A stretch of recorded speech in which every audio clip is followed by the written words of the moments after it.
Asinine Radio. This is the weekly music podcast where every week we get into a different band, different artist, and we break down one of their records. We get into the music, lyrics, and everything in between. My name is Tyler. Way out there, hundreds of miles away, is Jeff. While you're listening, go to Spotify, Apple Podcasts, give us 5 stars, share all the posts, tell all your friends. If you're watching on YouTube, smash that subscribe button. And that's all I have for the boring intro. Fuck was that? So yeah, that's all I have for the boring intro. What are we doing this week, Jeff? Go. We're doing Bad Religion and their first record, How Could Hell Get Any Worse? Be any worse. Be any worse. But yes, their first record. This came out in 1982 debut record. Pretty much a hardcore record. I don't know. Let's get into. Let's start with Bad Religion before we get into the album. Let's get into our origin story with Bad Religion. So go. These intros, man. I don't know what the fuck's up. So what do you got, Jeff? Origin story, Bad Religion, go. And even Skip makes fun of us too. He's like, "You guys have been doing this forever, and you fuck up the intro every single time." Boo, boo, boo. That's how he sounds too. He goes, boo, boo, like Dracula. Blood. Wonders like your blood, bro. Is that Dracula? That's Dracula, It's more like Count the Count from Sesame Street. Yeah. Is that like Count Chocula? Or that's just the Count? It's just Count the Count. Chocula's the cereal guy. Yeah, the cereal guy. The Count is from Sesame Street, which is a caricature of Bela Lugosi. R.I.P. 1, 2, 3, 4, like that. Yeah. I declare thumb for blah. My origin story with Bad Religion is Punkorama, 2001, and I want to conquer the world. So that's kind of why. I want to conquer the world. That's why it's my favorite Bad Religion song, because it's just been there since like the beginning. And what's funny about Bad Religion is I was like, oh, this song's fucking dope. This band must be really good. And so then I started listening to Bad Religion, and never again have I really liked any of their music. And that's pretty wild. That's fucking annoying. So I want to go back a little bit to when you said like we didn't really grow up with Bad Religion, but it's like we kind of did. We did. Because we had to listen to them on every fucking Punkorama soundtrack. They weren't on every single one, but they're pretty much on every single one. Yeah. And like they were for sure on all of the best, because they've also made like the best of Punkoramas too. Like several of those. Yeah. They're always on those. Well, they're always at Warped Tour. They got to be on all the Punkoramas. That's an Epitaph compilation. And Brett Gurewitz, is in the band. But that's cheesy if you put yourself on every single one. I think Rancid's on more than them, and I think NoFX is on more than they are. But yeah, that's why I listen to so much. I don't want to say so much Bad Religion, but kind of like a lot of Bad Religion. And like, man, that shit is just not fucking good. And I never liked Bad Religion after No Control. I never really liked their first record until fairly recently, probably like 5-10 years. Mm-hmm. And then for sure, what's the one we like from 2002? Age of Reason? Process of elimination, process of belief, process of weeding out, process of beliefs. Yeah. God. So then, that one was just something I went back to. I had a lot of stuff going on there. That's what I went back to later on, and then enjoyed it. But I remember when I worked at Rocky Town Records, they got an OG copy of Stranger Than Fiction, and I was like, oh, maybe I'll take this one home. Maybe I'll listen to this. I put it on, like, dude, this is fucking dumb. This is so boring. So I just, dude, Bad Religion is just a boring band, and everything about them is very boring. So yeah, it was I Want to Conquer the World from 2001, that Punkorama soundtrack. That's my origin story. Sticking to it. All right, my origin story is Tony Hawk Pro Skater 2. The soundtrack to that had the song "You" on it. And that was my introduction to Bad Religion.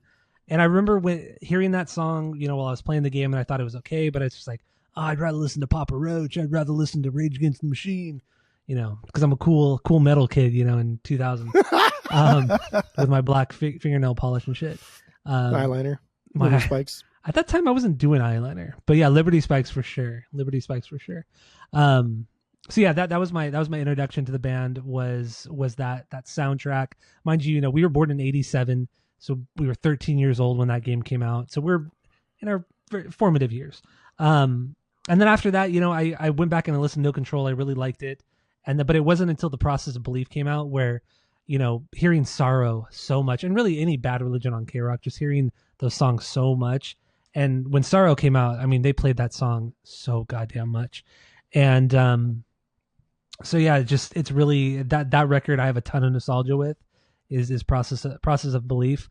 But it wasn't until like probably like late high school or after, actually it was after high school where I really got into No Control, that record. And I just think that record is just so good. Like I said on the rankings episode, I think No Control is like possibly a top 10 best punk record ever made.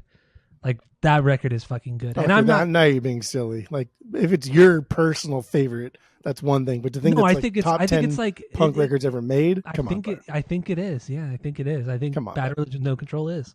And I'm not even Better like a than big like Bad Sex Religion Pistols and the Ramones. Are you kidding? Yeah.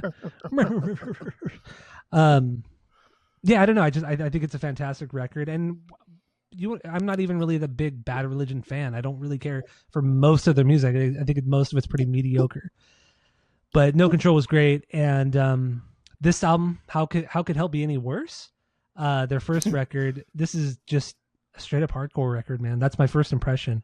It's just a solid hardcore punk record. I mean, what's your first impression on this one? My first impression was, again, like probably like when I first started really curating Spotify playlists, because I've been working on kind of like pop punk, my punk, and I had a TPK one for a while, and I kind of just merged them all into one because I just didn't care anymore. But like when I was really curating stuff, I feel like that was probably like 5-10 years ago, and going back and listening to records, I was like, dude, this record's pretty fucking good. I like it. I didn't love it then, but it wasn't until we did like Descendants, and then I was like, oh, dude, now I really got to go back and listen to this shit. And I was like, fuck yeah. Then it really like clicked and just cemented as like, yes, this is my favorite one now. Really? And I think that has to do with like, this sounds nothing like anything else. There's only 2 records they have that sound nothing like Bad Religion. It's this one and their second one. Everything else sounds like Bad Religion. Yeah. So it's like the exoticness of this being a Bad Religion record, and it's so fucking not Bad Religion in any way, shape, or form. But also it kind of is. Like when you kind of like pick it apart a little bit, there are things they do that are very Bad Religion. And I don't really like Greg singing like at all ever. I accepted a No Control because it kind of matches everything else what they're doing. But I like Greg as like a nasally kind of like Milo singer in this record. It's cool. Yeah. I dig it. It's definitely grittier. He sings like a lot grittier, a lot kind of not screaming, but just kind of growling at moments. He's aggressive. He's just aggressive. The music overall is fairly aggressive. But I mean, really the next like 5 records outside of Into the Unknown, they're all pretty aggressive sounding records. Have a lot of the hardcore edge to them, but his vocals certainly change after this record. I mean, especially going into the record Into the Unknown. I mean, his vocals it's night and day between that record and this record, the first one. It's not just musically, but vocally, it's night and day. But even when they came back with Suffer, that record, it doesn't sound anything like this one. So I get it. I mean, this is just truly a standout Bad Religion record. But there's with the one thing that kind of just, it's a good record, but there's like no melodies. It's just like boom, boom, boom, like hardcore punk, which is cool, which is great. I really do like that. But to say that this is better than No Control, that's just silly boy talk. Straight up silly boy. Better. It's better. What do you want me to say? It's just not. I don't make the rules. Don't do that. That's my line. No, this is just a good, straight up, solid hardcore record. But dude, to everything say this about is this is wild. Everything about this record is wild. Like their name is Bad Religion. Their logo is gonna fucking piss off everybody. Yeah. Their first record has hell in the title, and a lot of these lyrics, like they're not like deep or anything, but they're thought provoking and they're cool punk lyrics, but they're aggressive.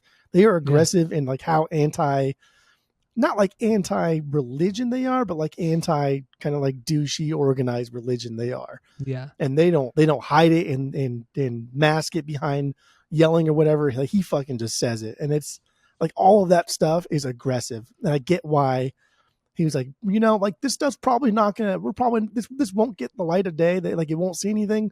So we should probably make our own label. And they did. That's fucking amazing. Like everything about this is so fucking, like you dream about being this kind of punk, right? Like it's so cool. Everything about this is cool. I mean, they formed in 1980. They formed in 1980 in LA, they played it. So they didn't play an actual show, but they played as a band together. And they played a few songs, and they opened up for Social Distortion in some random warehouse in either Fullerton or Santa Ana, like one of those like border sections of Orange County, where you don't really know what city you're in. You're just like in this giant Weird, warehouse. unincorporated. It's just like this giant warehouse area, and you don't really know what streets, where the border actually lies between the cities. So I know exactly kind of what they're talking about and where they're talking about. But yeah, so that was kind of their first gig, and then they put out a couple EPs, and they essentially made their first record because they made enough money from selling their first two EPs. They raised enough money to make this record. They recorded in like 2 days. It was just very, very quick, very fast, and you could hear it. But I mean, that's the charm of it. These guys are 20 years old probably, I think, at this point, and they don't have anything. They don't care. They're like barely kids. 20, like 18, 19, 20, already starting a label, already putting out this record. And not even just like all of the punk aspects in this, whatever, but like arguably the most popular song from this is We're Only Gonna Die. And that's got a piano in it. And not like a synth, not like some overdriven thing that sounds like it's a fucking piano.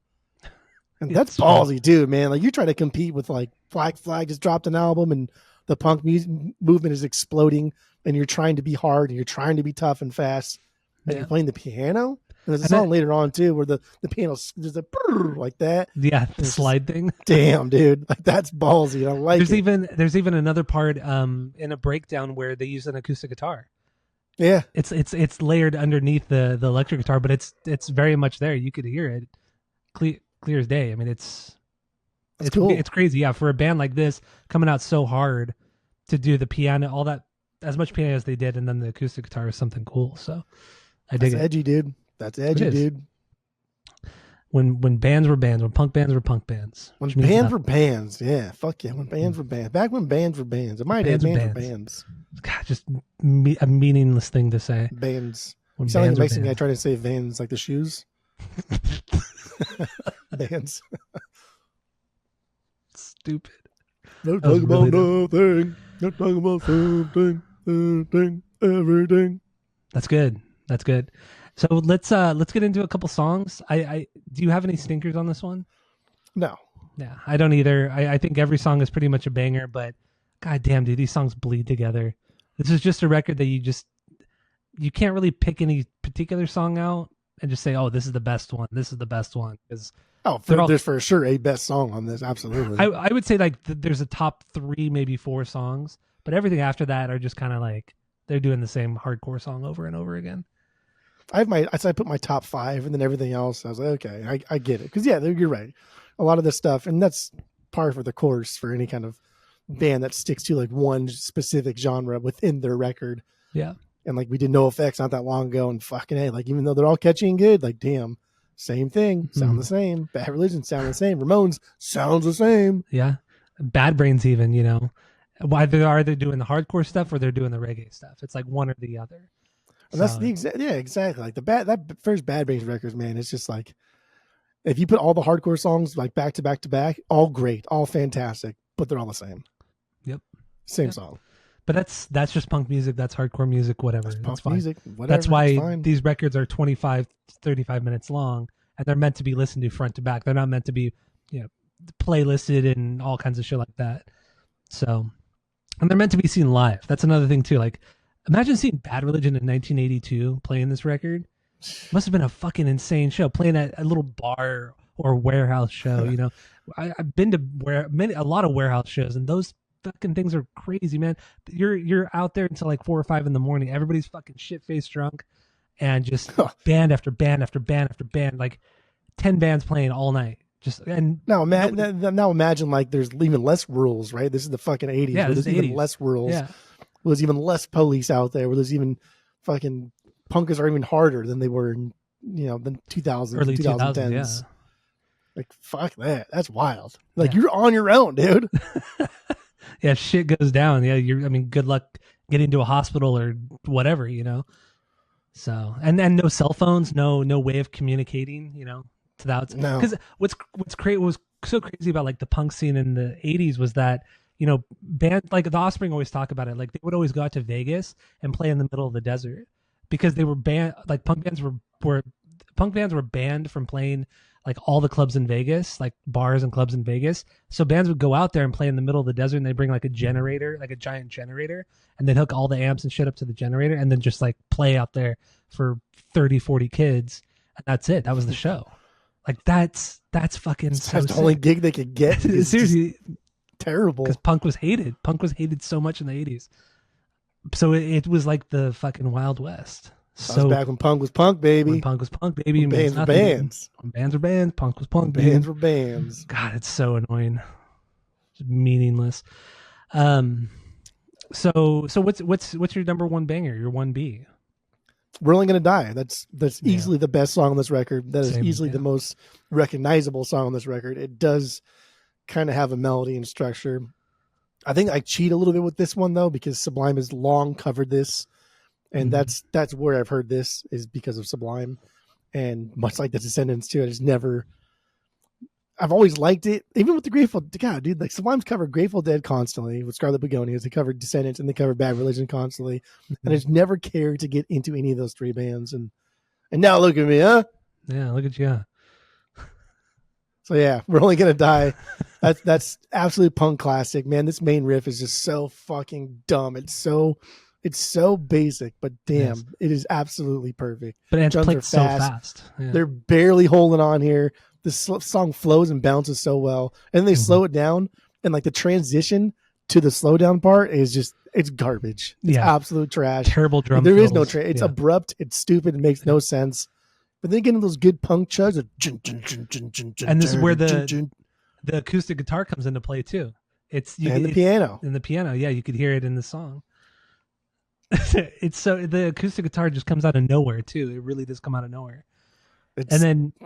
It's stupid. And then the way during that like halftime breakdown where they're chugging, they start to speed up, but it's so like kind of disjointed, and they don't like the drummer starts to speed up, but the other guys aren't speeding up, and then they catch up, and then the drummer starts speeding up more, and then they have to catch up again. So it's like it's just this mess, this like snowball of a mess, transitioning back into the fast part.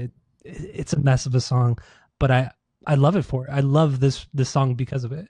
Because it's such a mess and it's so pure and it's a perfect pile of shit is what it is. It's a perfect pile of shit, yeah. Love it. Because you're right. That speed up, like everyone's just following whatever the drum's gonna do. Yeah. But they don't do it like instantly. It takes them like a second or two, and like okay, we'll speed up now. But it's really just a matter of like when the drums are gonna speed up. Go jam and just like fuck around on the drums and guitar and stuff. That's kind of what happens. Like one of us will start speeding up on the drums, and then whoever's playing guitar, we have to catch up. Because we don't like give each other like signs that we're gonna start speeding up. We just start doing it, so we have to hope for the best. So gotta hang on. Yeah. This is for sure my favorite song. I fucking love this song so much, and it opens the record. And what's cool about it, like the record never recovers from this in the sense that you never get like that catchy of a melody. And again, they may only think this is catchy because I'm very, very familiar with the song because Sublime fucking did it so much. Mm-hmm. But I don't think the record ever like recovers from the catchiness of this song because I do think it's catchy, but I might be biased. But the record never also not recovers, right? It never slows down. There's never a dull point after the song. It never gets better than this song. It gets worse, but not that much worse. And it just stays level throughout the entire record. Yeah. Yep. So lyrically, what do you have on this one? These are all these are all really cool lyrics. I enjoy them. I was like, oh man, that's cool. Like these are the lyrics I would have wanted to write when I was like 18 years old. That's fucking dope.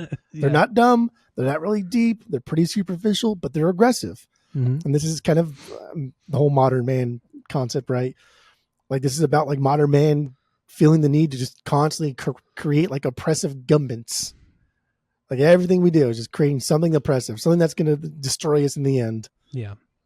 That's it. Yeah, it does. And it's a cycle. It happens over and over again. Nobody ever learns. But what's cool about this song too, lyrically, is that every stanza or every verse, whatever you want to call it, is identical.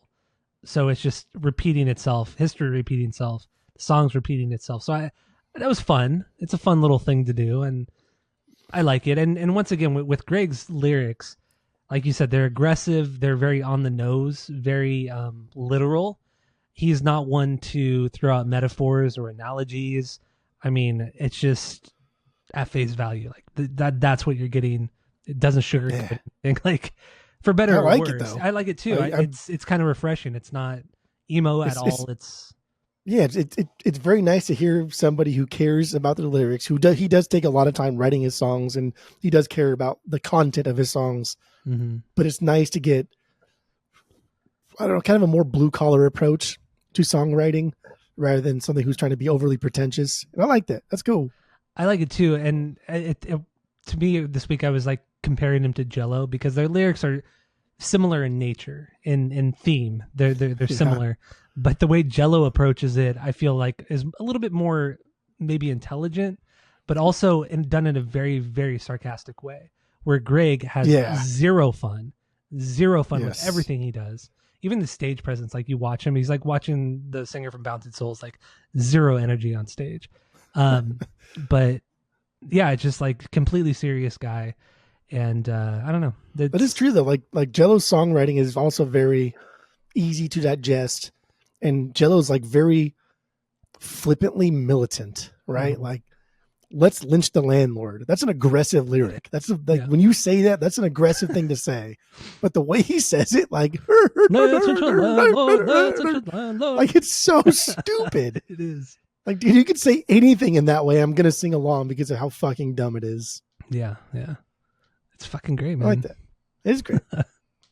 We got to do Greg's Dead too. Kennedys again. He's cool too, though. He's too. Yeah. He's good. He's good. He's good. I'm sure as a person he's like a really really cool guy, and people don't really have bad things to say about Greg Graffin. Like I've never read anything negative about him except for that brief moment in time where Brett Garrett's and him were fighting when Brett wasn't in the band. But otherwise, nobody really talks shit about Greg. Just that he's really serious. Like even Fat Mike has said it. Like he says that Bad Religion is his favorite band, hands down. Nobody's better than Bad Religion. But there's that one video from like 10 years ago where Mike went on stage with Bad Religion, and he tried to get on mic, and Greg got really pissed at him for Like interrupting the show. Like seriously upset.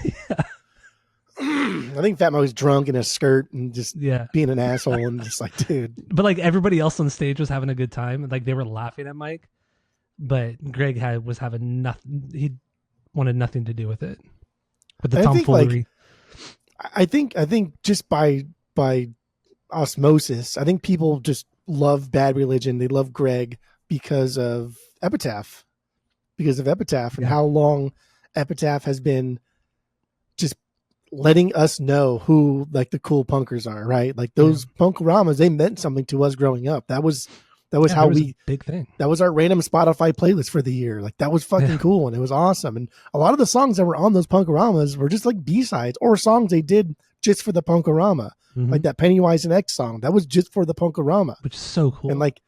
And for Brett and Epitaph to be like, hey man, like do a song for the next one. It's it's gonna be a good one. Like, what do you want to do? Do whatever the fuck you want, really. Yeah. Like that's cool. And I don't know. Like I think people just like Bad Religion because they've always been the same. They're like the No Effects of kind of the punk rock community, just not as good. Like they're always going to be there. But like if Bad Religion broke up, it would not hit as hard as No Effects breaking up. It just I agree. It wouldn't. And I think it's because they're not as fun. But everybody respects them because of what they do for music and punk music. Yeah, but like you said, I think a lot of that has to do with Epitaph because they were so important to not only just catapulting bands like new bands, but also like kind of reviving bands who have already been out and kind of like not had their heyday, but just kind of revitalizing them and putting out like big records like Guttermouth, for example. Like Guttermouth were big in the 90s, obviously, but then they went on Epitaph and they did Covered with Ants, and that album was very, very popular. It was, it was huge for Guttermouth. Stylistically, it was different, certainly, but it was very, very big for the band. And even like we talked about it last week with the Ramones, Brett was trying to do that with that band, with Ramones in the early 90s. They're like, hey, this shit's like blowing up right now. Offspring, Green Day, everything's blowing up right now. Like, sign with Epitaph. We're gonna fucking throw you out there with everybody. You're gonna have this like second coming. And of course, Tommy Ramone, being the bitch he is, said, no, I know better than everybody else because I've been doing this forever. Fuck Tom. Fucking not Tommy. Who did I say? Johnny. I meant Johnny. Ramone, not Tommy. Johnny Ramone. Fuck him too. I don't care. Yeah, fuck him. Anyway. Yeah, Anyway, it definitely is. It definitely is Epitaph, because even like bands that never run Epitaph, right? Like we'll have re-releases through Epitaph or yeah, distribution through Epitaph, and the fact that like Brett gave up a lot, and I don't know that the back end story to the whole Hellcat Epitaph story, but like a large part of Epitaph is Hellcat Records, and that's yeah, owned by Tim Armstrong, and I don't know when that transition happened, but like relinquishing, almost like majority stake in your own record label to somebody else, but also like under your umbrella. So you're still gonna make money no matter what. But yeah. relinquishing control like that is tough for people like this. But And it also that's shows like cool. it shows the confidence in somebody like Tim Armstrong, like knowing Operation Ivy. Obviously, everybody loves Operation Ivy. And by the time Hellcat came out, that record label came out. What was that, like mid 90s? So Rancid had already put out like 4 records at that point. So it's like the Tim Armstrong was already pretty well respected, well liked within the community and in music. So I think having Hellcat as a subsidiary wasn't that big of a jump for Brett and Epitaph. But It's I not a mean, big I don't. What do jump, I know? but relinquishing control of something that you've built from the ground up cannot be easy. And True. that's so uncorporate like of somebody to do. And Yeah, that's true too. that's cool. And then plus the fact like Epitaph, right? Like that's what Smash was through before the Offspring left and became even bigger. But like Smash, right? Like that was insanely big, and Epitaph gave them their start and pushed them as hard as possible. Was it? And so you see early Offspring on Punkoramas, Yeah. like Black Balls on like I think Punkorama 2 or whatever the fuck it is. So Was I don't was know. Smash on Epitaph or did it start on Epitaph? I don't remember. Epitaph and then like distribution, which I don't always kind of understand like how that works, right? Is that so like if you're signed to a label, if you're signed to like Epitaph, right? Yeah. And your record takes off and like clearly Epitaph can't handle the volume that Smash does. Yeah. So they have And to. so I think it's just like it's essentially contracting out to a different company to right. mass produce a product because they just Because don't have especially the. with Smash, they don't have fucking a full team committed 40 hours a week for fucking a year just to pack orders and ship Yeah. all over the I world. mean, when you think So about they it have to too, do something. yeah, in 1994, I think probably up until Smash, their best selling record was probably selling 100,000, 200,000 units or whatever. So by the time Yeah. Smash hit, they're selling a million records in a year or more than that. So I mean, yeah, they got it. They have to contract that out. So I don't know how that distribution deal works. If that's just you pay them a fee or a percentage, I don't know. But yeah, like Epitaph, they pushed the Offspring hard, and the Offspring helped Epitaph or whatever. That has nothing to do with Bad Religion. But that's what I was saying. People like Yeah, Bad Religion a lot, I think, because they're not douchebags except to each other, as far as I know. I didn't really yeah. see anything that they were like horrible, horrible people outside of just being that to each other. And then But B is like Epitaph. People like Epitaph. also, the everything that I've read, the only people that ever had like beef with each other were Brett and Greg. Like Yeah. all the other guys who have left the band, they were never fired from the outside of Greg Hetson, who was fired like in 2018 because he was addicted to painkillers and shit, and he was being an asshole. I think he was the only one who actually was ever fired from the band. I don't think he left. I think he was fired. But everybody else, all the drummers they've gone through, they've all left amicably. There's never been bad blood, or at least I didn't read of any bad blood like most bands. So I think that's pretty cool too. I mean, and generally speaking, it's been pretty much the same guys their entire career. I mean, even Greg Hetson, he came in like in 1984 after Circle Jerks. He came into the band, and he was in the band until like 2018 when he got Yeah. fired. So it's like he was in there forever. He wasn't an OG member. Jay Bentley has been in the band for the whole time except for the Into the Unknown era. So it's like I think that's cool. Most of the band have been there for most of the career. So I also think like people like him too because they're so accessible. yeah, Like again, when our rankings, we only rank like 2 records pretty much. Actually, just 1 record. Like no, the Christmas one too, but everything else was at least a 1. And Into the Unknown, that was a 1, fucking terrible. But everything else like a 1.5. yeah, When you put out that much stuff, that's not bad. It's a good fallback, right? You're at Warped Tour. And there's a bunch of different bands playing, and like everybody wants to see something different. So you just say, okay, let's all just go watch Bad Religion because we all kind of like that shit. yeah. That's what bad fucking religion is. It's just a what do you call that? compromise band. A compromise band. Yeah. But also they're like the Foo Fighters of punk music. It's like they're easily There it is. I digestible, like that. easily accessible. They don't do anything too crazy, but they're still punk. They're still a punk band, so everybody can get into it. You know, it's like with Green Day, they could be a little abrasive at moments. They could do some like off kilter kind of weird shit. Blink are the same way. Offspring's the same way. But Bad Religion is like boom, straight down the middle, pretty vanilla punk rock. Outside of their first record, obviously, but pretty vanilla punk rock. Not in a bad way, just like Foo Fighters. Not in a bad way, but you know, it kind of plays to everybody. So yeah, I like that. Easy listening for punk music. So I don't know. But the first record, how could hell be any worse? Just hardcore record, man. So let's get into your number 2 banger, since our number 1 is the same. So I wonder if there's any correlation to like to the first Punkorama and just like Warped Tour thinking like, dude, we could do that, but on a bigger scale. Like that would be pretty wild. Wait, what do you mean?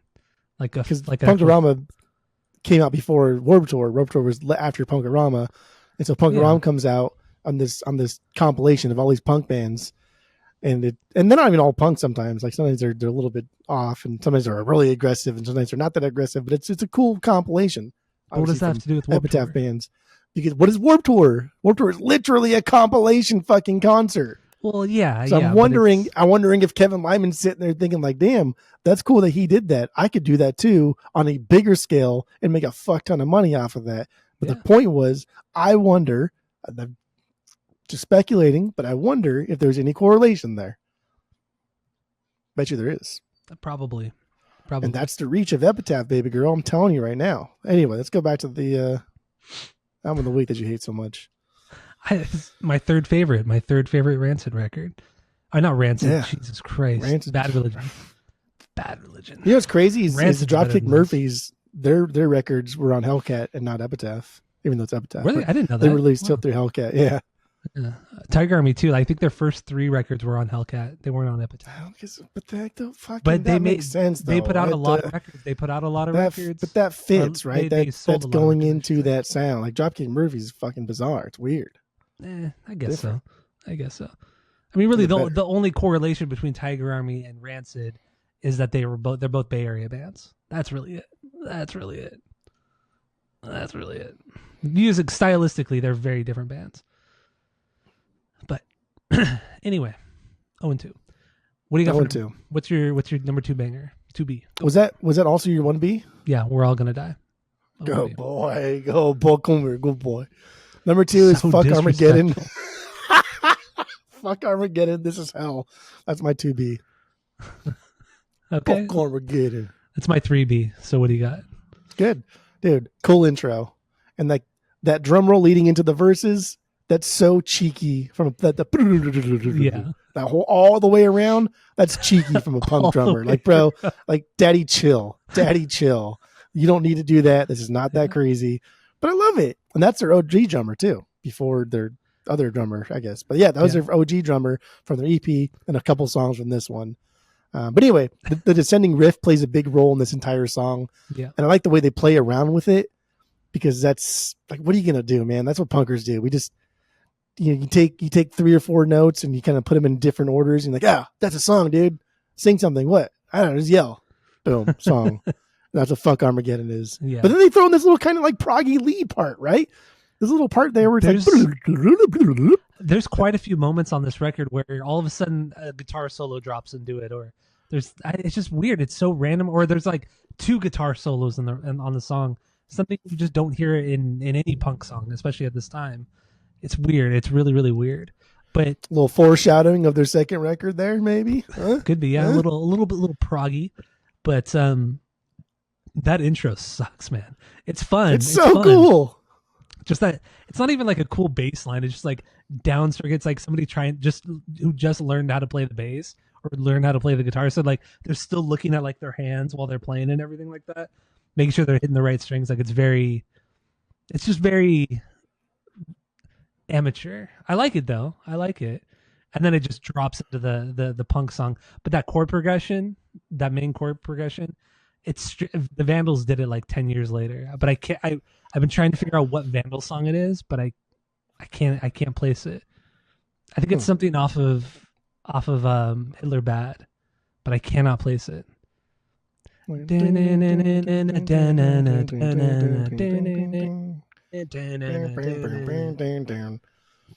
a Vandal song, but I can't figure it out. But yeah, I think I wouldn't say the Vandals stole it, but they lifted it as like a, an homage to Bad Religion, because the Vandals are great. I think the difference between like stealing something and then I guess like punk stealing something is that like when a pop artist steals something from like a rock star and they don't ever cover that rock star songs, they don't ever do nothing like that, they don't ever talk about it, they don't ever express influence in that rock star, that's theft, right? Yeah. When the Vandals steal a song, but like also their drummer kind of also played at some point, and then you know what I mean, they're intertwined in the scene, that's not stealing, that's like just that's what they do. Yeah, it's done in a more goofy, like playful way. It's not, there's nothing malicious about it. They're not trying to like make money off of the riff or the chord progression or whatever it is. That's the difference between like pop music taking and not even sampling, but just like taking and lifting from other songs, because they're trying to sample. They're trying punk to music like, samples, while pop music and everybody else straight steals. Yeah.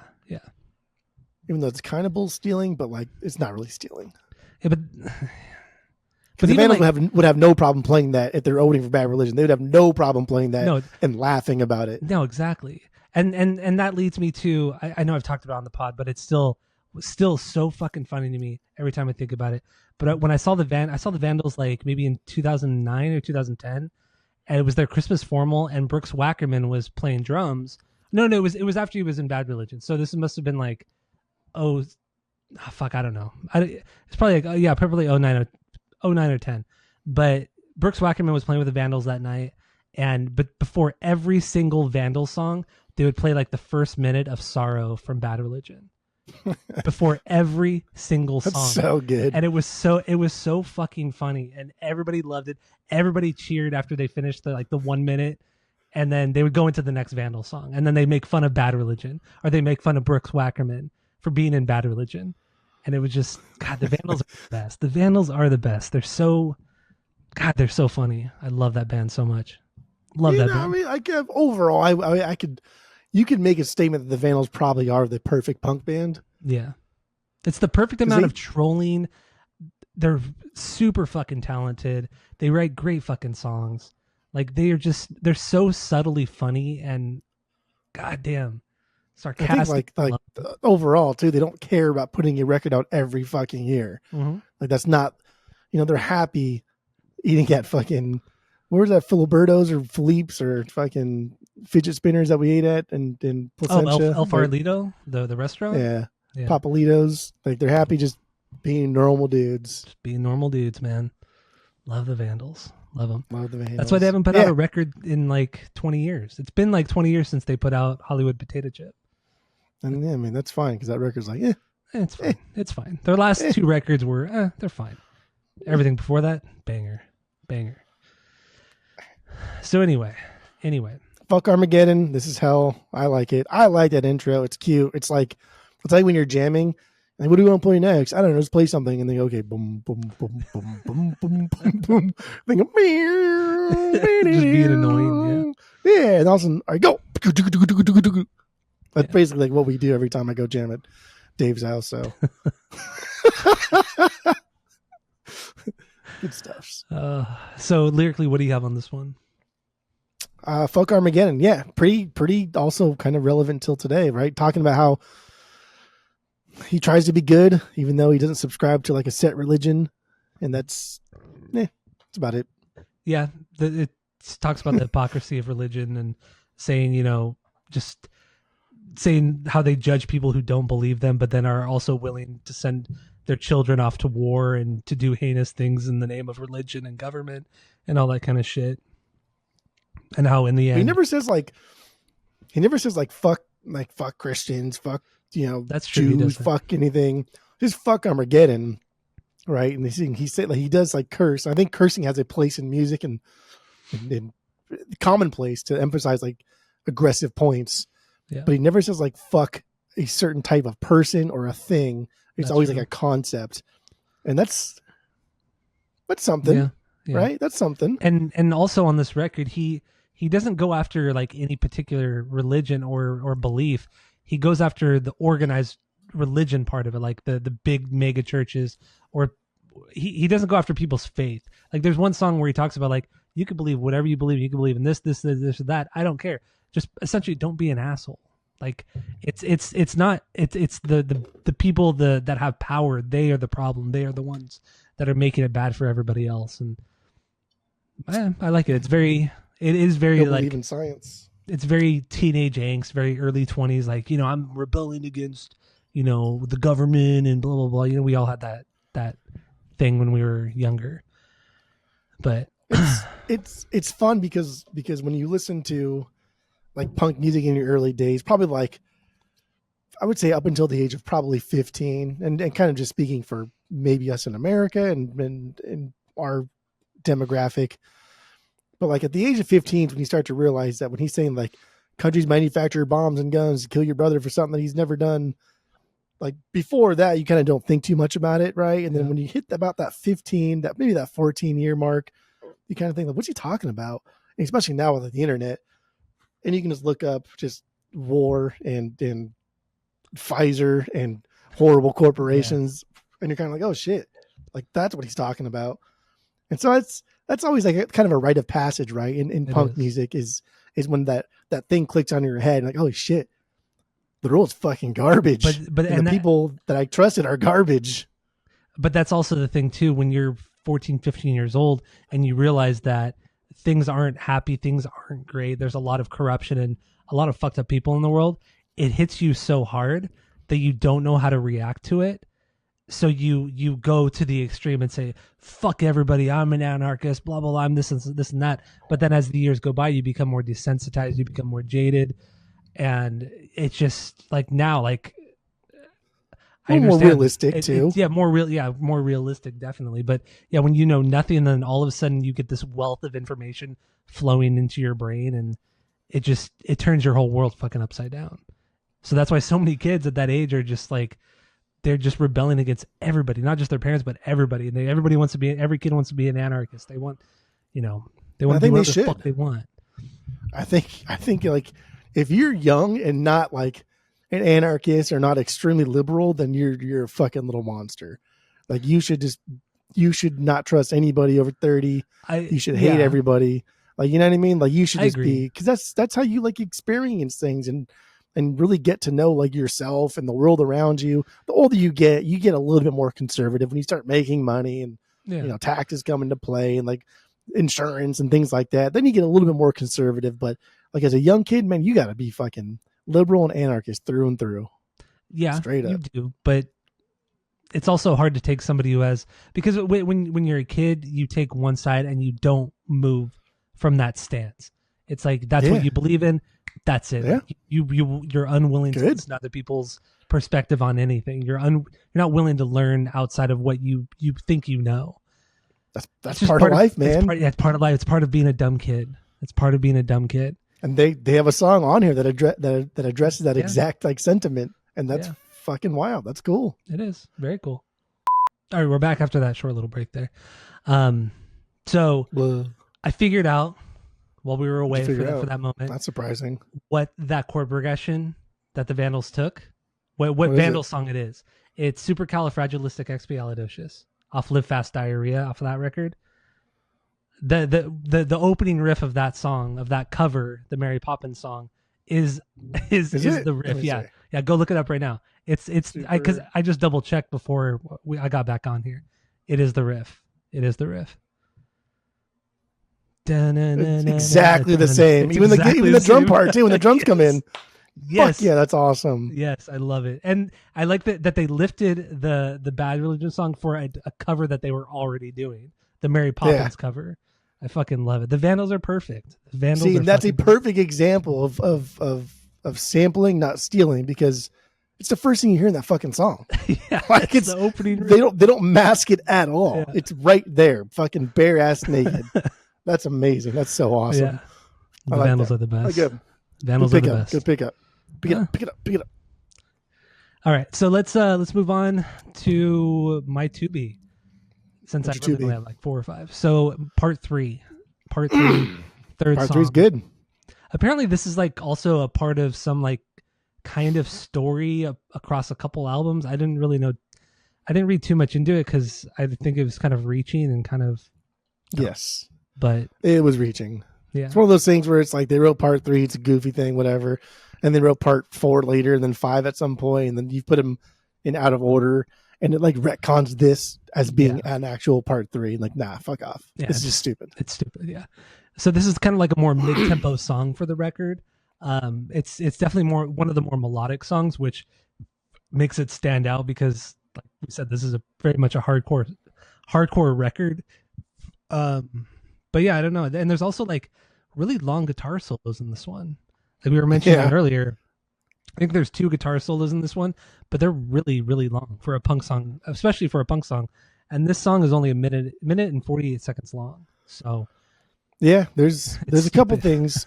So one, like this intro, that's very Black Flag, right? And that's like Yeah. six pad that it's very, very Black Flag sounding. It's cool. It's heavy and aggressive. But the song, man, this song's heavy on the cymbals. It And is. Yeah. when I listened to it at work, I was like, my God, that's kind of fucking annoying. And I don't know if it was just like the mix on Spotify, if it was just my speakers, which I don't think it is because we have nice speakers at work. But it did not sound good. But that's to be expected. That's par for the Yeah. course. I get it. The solo here is done by Greg Hetson, and he slays it. Yeah. He's already been doing it. He's fine. He's great. So that's awesome. And yeah, there's a couple of them here. That's weird, Just right? kind of like It's fucking weird. kind of ripping it up a little bit. Yeah. This is before he was in the band. I think this is the only song he contributed to, right? Yeah, I think maybe another one, just a solo, but Yeah. for sure this one. Yeah, because he wasn't a full-fledged member. I think he played on a couple tracks on this record, and then he toured with them after this record came out, and then he became a full-time member. I think after Into the Unknown, I believe, and then like I said earlier, he was a member up until like 2018 when he was fired for being hooked on painkillers and shit. So hooked on the um, phonics. exactly.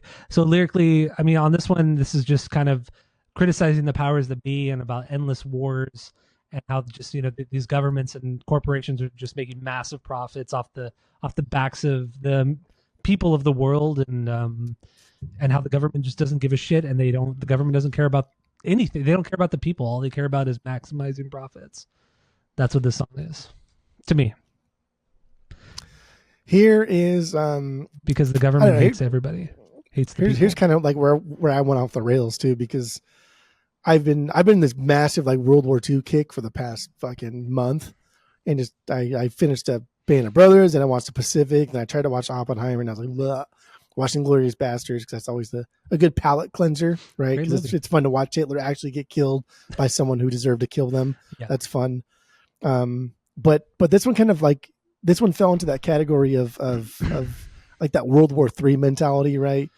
Mm-hmm. And like that old saying that people say, I don't know what World III will look like, but World War IV will be fought with sticks and rocks, Yeah, that kind of thing. And it's just I bows and don't know. arrows.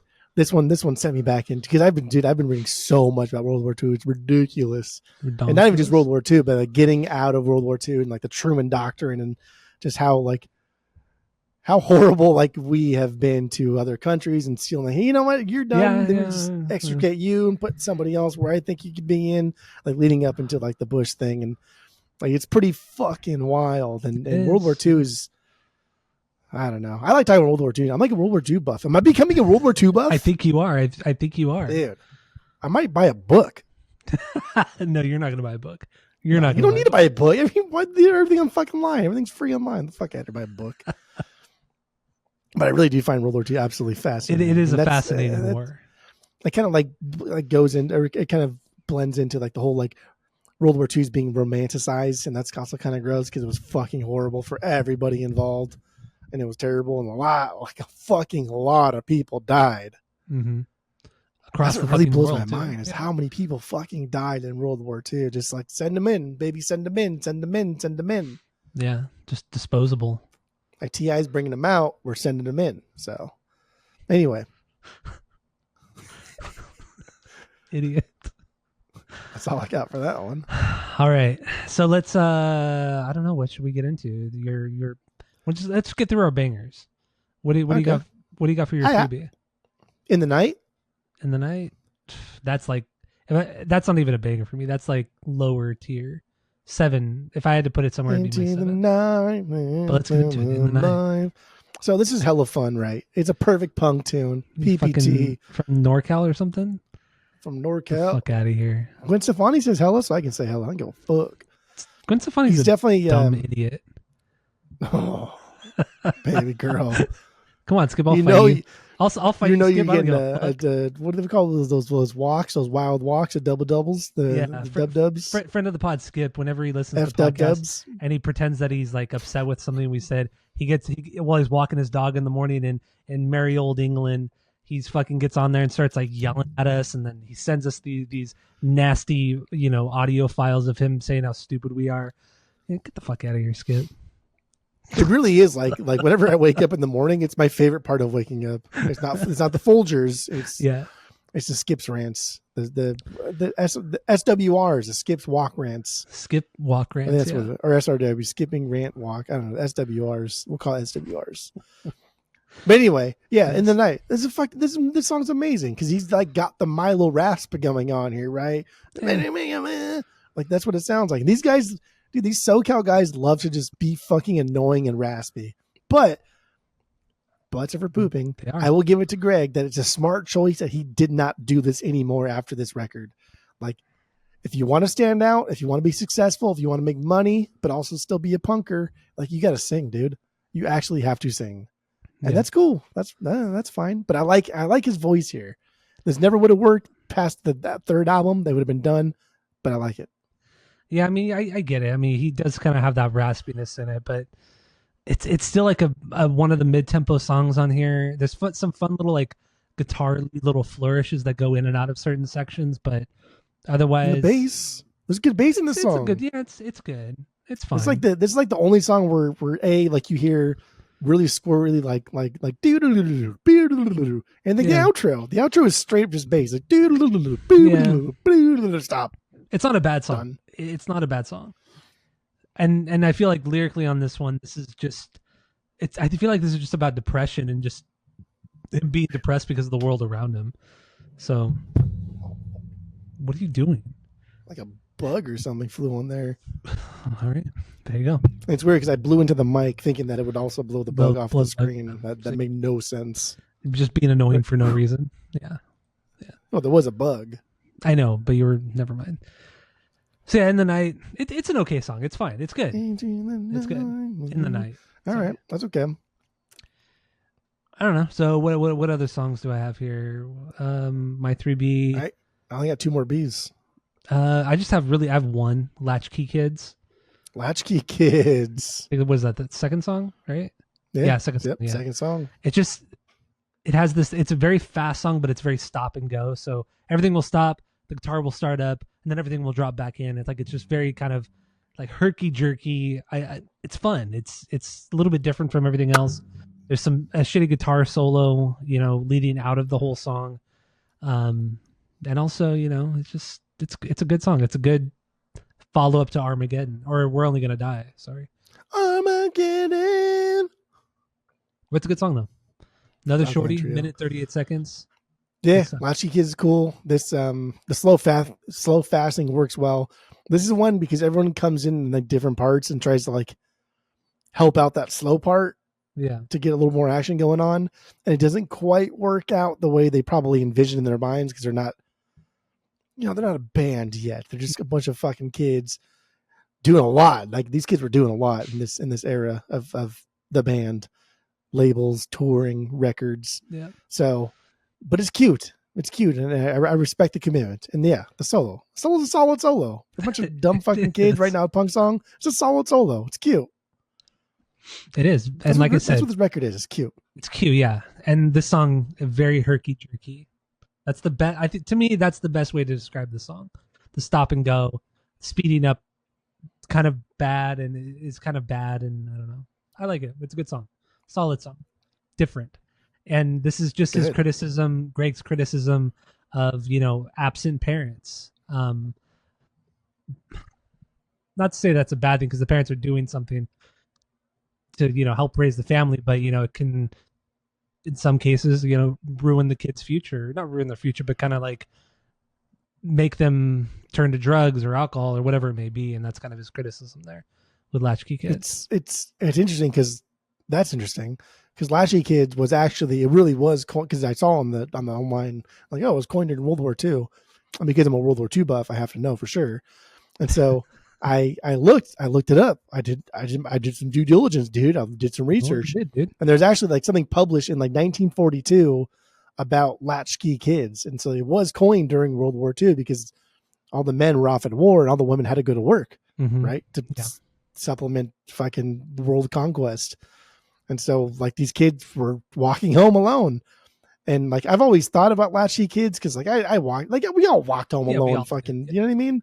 We didn't walk home alone. We walked home with our friends, and when we got to our door, we just went home, locked the door, and then watched TV for a little bit. And then our parents would But then I thought like, yeah, come home. Yeah, they would check in, or we'd call them 55 fucking times. Like, I'm hungry, I'm bored. Then I thought while like, they're fucking working. Yeah, did I call? Did you call constantly? I call constantly. All the time. Like, please. And what do I do now? What do I do now? And then I remember like I would get to know like the receptionist who I call. Because to get to my mom, you talk to the receptionist first, and they're like, Yeah, "Oh, can I speak?" yep. I'm a little kid. I'm like, "Oh, can I speak with Direxa?" And they're like, "Yeah." And then eventually, after the months go by, you learn their names, and they know who you are, and then you talk to them. You talk to them. Yeah, that's just what would happen. And that was a good like 30 minutes of our day was just talking to the receptionist, and that was cool. And then That's calling fun. multiple times over, like you said, calling multiple times over like an hour or two. Just because we were bored, or we wanted something that we didn't know where it was at, or whatever it may be. We were hungry. Stupid. But like I find this a little bit interesting because I think Greg's going in the direction that in the 80s they're growing up and becoming shitty adults because of their parents having to work and leaving them at home alone. Which like I get it because there's probably not a lot of stimulation growing up in like the 70s. As opposed to like growing up in the 90s. Yeah. We had video games. We already had video games, but we didn't have like crazy video games to where we could literally just turn our brain off. Right. Yeah. It's still like looking at those CRT TVs. Are they CRT TVs or CRTVs? I don't know what you're referring to. Oh, like the one where you can scratch all the lines down the middles. Oh yeah. I don't know what they're called, but I know what you're talking about. I think they're called CRT TVs. Okay. I think the CRT means something, but anyway, like if you watch TV too long, it would hurt your fucking eye. So like we also did other things. We played outside constantly, and so like our boredom was different than like Greg growing up's boredom. And I also thought it was kind of fun because like the older generation always complains about the younger generation, how they're fucking garbage, and we do all the time here because the younger generation actually is objectively garbage. But like it's our fault. It's your fault, dude. Right? Like the housing crisis is terrible over here, and interest rates are fucking too expensive, and rent's too damn high, and old people always complain like, oh, like if I could afford a house on my own. Like, yeah, motherfucker, that's your fucking fault that we can't do that, dickhead. And so like the older generation always like to come criticize the younger generation. And I think that's what the song's doing. Latchkey kids. Yeah. Yeah. I think so too. In a more macro scale. I don't know. Moving on. That was fun. 0-2. All right. What else do we got here? Maybe that's my new thing now. Like my new thing now is gonna be talking about World War II, and I'm gonna try and get smarter and smarter every single week, so I can be more and more like gatekeepy about talking about World War II. You are gonna get very gatekeepy, yeah. So I mean, that's really all I have for my bangers off this record. Do you have anything else on this one? I mean, I could talk about every song because I mean, at least I have something written about the lyrics for the most part, so I could at least talk about that. But musically, I don't have much more written about the record. Yeah, I mean, I can just run through them real quick, then we'll call it a day. Okay. Faith in God, that's fine. I pretty much get what you get. I mean, a song called Faith in God, you probably know what it's about. You probably know what it's about, and you probably know how it sounds. Yeah, exactly. Just this criticism of organized religion, solid hardcore song. Pity. I thought it was cool. I don't know. I like the idea of like a riff being started by the guitar and then ending with the bass. Yeah. Right, like if you're doing like dun dun dun, like the guitar part goes dun dun, the bass goes dun dun. Like that's kind of fun. pity, Yeah, whatever. just another hardcore song. The lyrics on this one though, I feel like he's pitying the people who put all their faith into religion or put all their faith into government, thinking that those things are going to solve all of their problems. And he's like, no, there's so much more to life. It's so much more nuanced than that. He doesn't say it, but that's what he's talking about, I feel, in the song Pity. So, and that's again, that's like young and being kind of like liberal and dumb and anarchist mindset, right? We're like, oh, like we put too much faith into the government and all this stuff. And the older you get, you kind of realize like, yeah, man, it's all kind of bad, but there's also a lot of things that like need structure, my bad. Like, you know what I mean? Like, you can't just let people do whatever the fuck they want to do because we are animals. So I agree. That's, yeah. There has to be the right balance there. So, Dan to be free. That's fine. I can go for that. Yeah. This is the song with like the piano slides. I don't even know how to do it. This is the piano. I don't know what that's called either. I just call it a piano slide, where you hit every. That's just wild. It really is a piano slide, right? Like a barrel, but like on a piano. Yeah, exactly. There's some cool like halftime moments on here as well. And then this is lyrically, it's just him disagreeing with the status quo of society and then being judged for it. That's what I got on this one. Aaron Judge. White Trash, Second Generation. Yeah. Another song that screamed Black Flag to me. But because that chord progression is so busy. There's so many fucking notes being hit, and it's a mess of a song. It's an absolute mess of a song. So that's why it's very bad, or not bad, Black Flag. Black Flag. Also, these punkers at the time, man, like they tone did not like enter their mind because all like a lot of the tone, the guitar tones of this is just distortion and make it super bright, and that's about it. There's not a lot of low end in like the guitar tone, and I think it's in their mind it's like, oh well, that's why we have a bass player, so that's cool. Yeah, it's fun, and also plugging straight into the amp, no pedals, no effects, no overdubs, no fucking with the sound, and after the fact. I mean, this is just straight up plugging into the amp, turning everything up as high as you can, and then just blowing the mics out. That's what it is. So that's fine.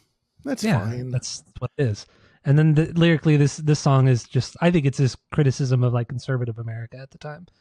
Reagan, was coming into power at the time. So, very, very conservative. So what's next?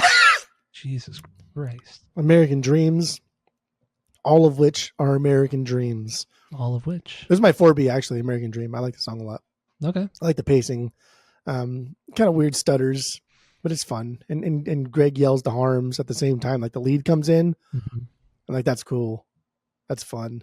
Yeah, I don't have much written about this song. This is just, to me, was just, I've heard it. There's some cool little fun parts here that are a little bit different, but overall it's just a straightforward song. And this is his fuck you to the American dream and the status quo, and he just refuses to conform to all of that. Oh, that's good. All right. Eat Your Dog. Good. Yeah. Voice of like that one? No, I don't have really much written about Eat Your Dog. Yeah, it's fine. Yeah. Voice of God is Government. It's kind of like a spoken word Rocky Horror Picture Show kind of intro thing going on. I don't know. Black Flag, very Henry Rollins. It's fun. But then we do get the little Dee Dee Ramone, the little 1, 2, 3, 4 drop in.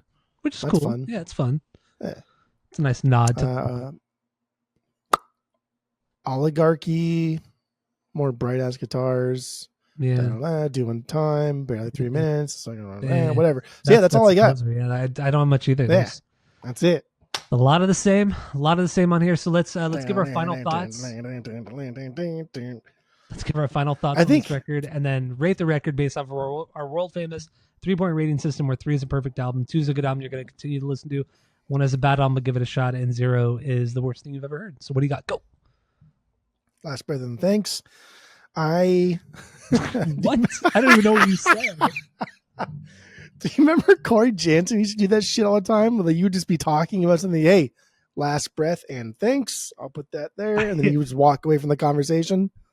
I don't remember that at all. But I love it, and it's so disrespectful. Like there were like several times like we would just be talking about just anything, and And Robbie Hankey would do it too, but like Corey Jansen, I Oh think my was God. like the originator of it.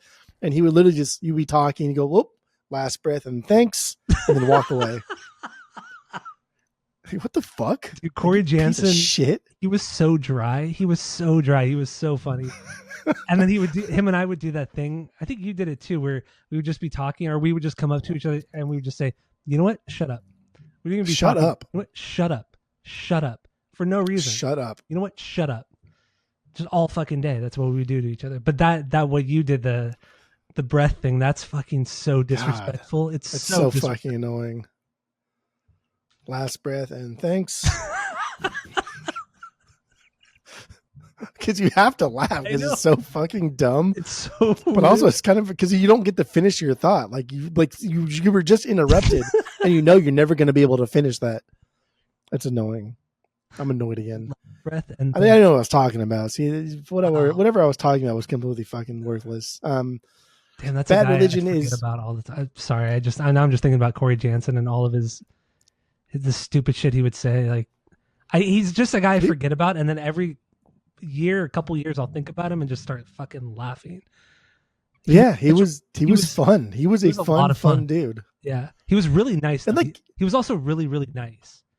So never hung out with him, right? It was Outside just like school. He was like a school friend, right? There was no extracurriculars. No. There was never. I never saw him outside of school, but he was always there. And I never hung out with like his friends. Like we didn't. None of us had like really. I think he played soccer. He did, yeah. He played did. Soccer, and he played with like he Bucky. Played soccer. Bucky, remember that guy Bucky Clark? I think that was his last name. I think he was friends the guy with with the goats. Did he have goats? What? He had goats. Yeah, he had goats. I don't remember that. That was like why everybody wanted to talk to him constantly because he had. That's why I talked to him. He had fucking goats. I don't remember. Or suppose that. I know. I don't know if he actually had goats or not. But he knew a lot about goats in high school. Dude, high school more stupid. than me. High school is stupid. Anyway, high school is something. If you're out there, Corey Jansen, reach out to us. What happened to you? What happened to Corey Jansen? I've never even thought about looking him up. God damn. That guy was what so if he's fucking dead? Fun. That'd be sad. That'd be really sad. That would be really sad. I honestly have not talked to that guy since high school. Same. Yeah. Crazy. Same. That is weird. I remember one time we run into people outside of high school, like at the various bars in our area. I don't know if he went to college or if he did. Where did he? I don't know what the fuck he looks like. Like I think I know what he looks like, but it's probably not what it looks like. He was a little bit shorter than us. He had blonde hair and was spiked. He had spiky blonde hair. Like freckly, maybe? He wasn't freckly, no. No, he wasn't freckly. See, I have no idea what the fuck he looks like. But I do remember one time, like probably senior year of high school, he was at Chipotle the same time I was, and we weren't there together, obviously, but he was like way behind me, and he started yelling my name in Chipotle with a bunch of people in there. He yells my name, and I turn around, and he's like, "You know what? Shut up!" Like in front of Chipotle, in front of all like dozens and dozens of people. Just fucking randomly. It's just that stupid thing that we used to do. That's someone that probably will never lose their sense of humor. No, not at all. Dude, what happened to that motherfucker? What happened to Corey Jansen? What do you even care anyway? Because if you saw him out, just like your other boy John, you never reached out. Yeah. If you saw Corey Jansen coming out of Costco, you pretend like you didn't know him, and that's true. And fucking just talk about it later on. Yeah, I think a big old beezy about it. And John was actually like one of my best friends growing up. So if I wouldn't even reach out to him, then am I even going to reach out to Corey Jansen? Probably not. Honestly, your John story disgusts me. It fucking disgusts me. It truly disgusts me. It disgusts quite a few people, after the fact. Everybody was mad at you for that. You still tell me that story? Tammy was with me at Costco. She was there. Of course she was mad. And she was disgusted with that story too, right? Yeah, she was very mad at me. But anyway, let's finish. Let's do this. Final thoughts. Rate the record. What do you got? Go. This is because I don't like Bad Religion that much. Oh, God, you and your chapstick again. Stop. It's fucking dry out here, dude. What do you want me to do? And it just became like winter finally. Where it's not 90 degrees during the day. My today was like 85. So I have my jacket on and sweats. Yeah. Anyway, I don't care about Bad Religion. I like 2 records. I actually say I really, really like 2 records. I like 3 records. Mm-hmm. But Bad Religion's always been there. They've been at Warped Tours. Like seen them play live. Mm-hmm. But like, I don't fucking give a shit about Bad Religion. And it was just because like, I feel like we should probably just watch Bad Religion because we're already here. But like, let's leave after one song because I don't want to see this band. I don't care. Everybody likes this band. All of our kind of like punk idols like Bad Religion a lot, and I get that. And I think there's a little bit. I think there's a little bit of like I like you more because you help me in like my career choice, right? Like Fat Mike loves Bad Religion probably a lot because like, bro, like NoFX was on Epitaph for so long, and then it helped NoFX become NoFX. But also, so I growing up in it. the LA scene, they came out at the same time. There's that too.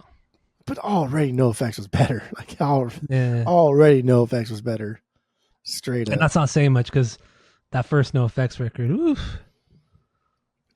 Yeah, but that first NoFX record is still better than a lot of Bad Religion. That's true. Yeah, it is still better than a lot of Bad Religion.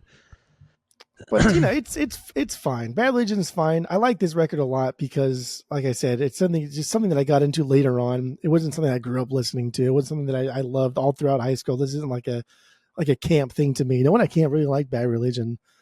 And I think it's just because it was too, I don't know, too aggressive, maybe like lyrically, just too on the nose. It wasn't fun enough. I think fun. Fun is probably the right word. Camp was just fun. Like it was just fun. If it wasn't fun, then we're not going to listen to it.